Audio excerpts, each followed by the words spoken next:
தினமும் 2 பேரிச்சம்பழம் சாப்பிட்டா உடம்புக்கு அவ்வளோ அயன் கிடைக்கும். குறிப்பாக பெண்களுக்கு.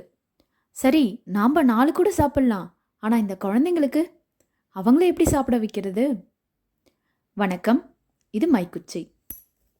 குழந்தைங்க ஒரு நாளைக்கு 4 சாக்லேட் கொடுத்தா சாப்பிடுவாங்க. பேரிச்சம்பழத்தை எப்படி சாப்பிடுவாங்க? நம்ம கொஞ்சம் முயற்சி பண்ணால் அவங்களையும் சாப்பிட வைக்கலாம். முதல்ல நம்ம கவனிக்க வேண்டிய விஷயம், பேரிச்சம்பழத்தை ஜாம் செய்கிறதோ இல்லை சிரப் செய்கிறதோ கூடாது. அதை சமைக்கிறதுனால அதில் இருக்கிற எந்த பலனும் கிடைக்காது. பேரிச்சம்பழத்தை கொட்டைகளை நீக்கிட்டு ஒன்றும் பாதியமாக பிரித்து ஒரு மிக்சி ஜாரில் போட்டுக்கணும்.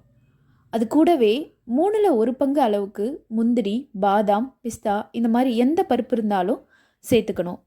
இதை 5லேருந்து 6 தடவை பல்ஸ் மட்டும் அடித்து ஒரு கலவையாக மாற்றி எடுத்துக்கணும். இப்போது இந்த கலவையை சின்ன சின்ன உருண்டைகளாக இல்லை அவங்களுக்கு பிடிச்ச வடிவத்தில் பிடிச்சி எடுத்துக்கலாம். இப்போ இது பேரிச்சம்பழம் இல்லை, பேரிச்சம்பழ பர்பி.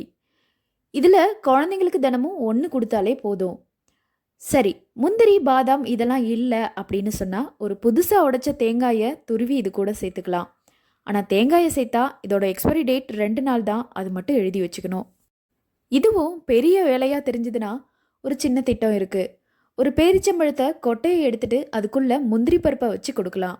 அப்படியும் இல்லைனா ஒரு சின்ன தேங்காய் துண்டு, அவங்களுக்கு பிடிச்சமான பழத்தோட ஒரு சின்ன துண்டு, இந்த மாதிரி சேர்த்து கொடுக்கும்பொழுது அந்த பேரிச்சம்பழத்தோட சுவை மாறிடும். அப்போ அவங்க சாப்பிட்றதுக்கு வசதியாக இருக்கும். இந்த மாதிரி பேரிச்சம்பழத்தை அதோட தன்மையை மாற்றாமல் அதோட சுவையை மட்டும் மாற்றி கொடுத்தா குழந்தைங்க கண்டிப்பாக சாப்பிடுவாங்க. பேரிச்சம்பழத்தை தினமும் 2 சாப்பிட்றதுனால நிறைய நன்மைகள் கிடைக்கணும்னு நமக்கு தெரியும். அதே அளவுக்கு அதை அதிகமாக சாப்பிட்றதுனால சில பக்க விளைவுகளும் இருக்குது. முதல்ல 3 வயதுக்கு கீழே இருக்கிற குழந்தைங்களுக்கு பேரிச்சம்பழம் கொடுக்காம இருக்கிறது தான் நல்லதுன்னு குழந்தைகள் நல மருத்துவர்கள் அறிவுறுத்துகிறாங்க. அளவுக்கு அதிகமான பேரிச்சம்பழம் சாப்பிட்றதுனால உடல் சூடு அதிகரிக்கலாம். அதே மாதிரி உடல் எடையும் கூடும். ஆனால் ஒரு நாளைக்கு 2 பேரிச்சம்பழம் சாப்பிட்றதுனால இந்த எந்த தொந்தரவுகளும் இருக்காது. இனிமே குழந்தைங்களுக்கு பேரிச்சம்பழம் கொடுக்க வேண்டாம், பேரிச்சம்பழ பர்பி செஞ்சு கொடுக்கலாம். நன்றி, வணக்கம்.